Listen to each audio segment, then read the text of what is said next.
Hey Deckers, Vindictus Defying Fate is now available as a playtest on Steam, so you can go and try this out for yourself, but it is fully working on Steam Deck and is another action RPG Souls-like from Nexon. Overall, it is running very well on the Steam Deck and we can get a fairly stable 30, although it will dip under certain circumstances, which you'll see in a little while, and unfortunately FSR is not the greatest option in this one, so I will go through the best settings as well.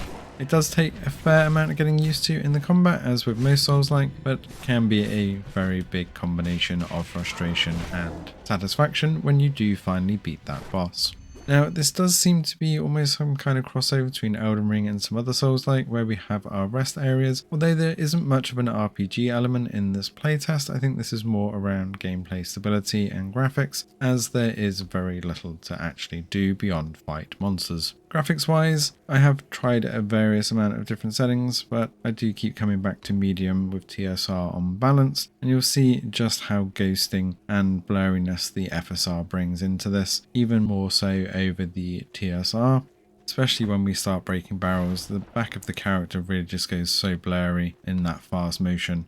You can actually run this at low settings with no upscaling at all.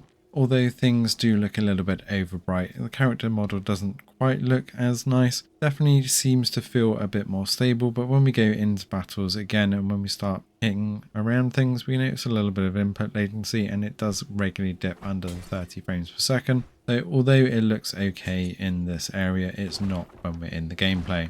So I do always end up going back to TSR balanced with medium graphics preset overall, and that is my recommendation. Although regardless of the settings, certain cutscenes still dip down extremely low. As you'll see with this cutscene, it even dips under the 20 frames per second mark for a little while, and it didn't seem to matter what graphic settings I had in place. So I think there is still some optimization to be had with the game overall. Especially in minor cutscenes, it didn't seem to be an issue at all. You'll see as these monsters jump down from this top section, it does give a mini cutscene, but no issues with the graphics. And when we've got a few monsters on the screen, it does dip minorly under that 30 frames per second, so even with TSR on balance. So hopefully we'll see a bit more optimization going forwards as well. Overall though, it is performing well, and if you're into your Souls-like, you're going to have a great time with this one, and it working fully on the Steam Deck is still a huge win. And when we see some of the other cutscenes with a lot more going on, we get some minor dips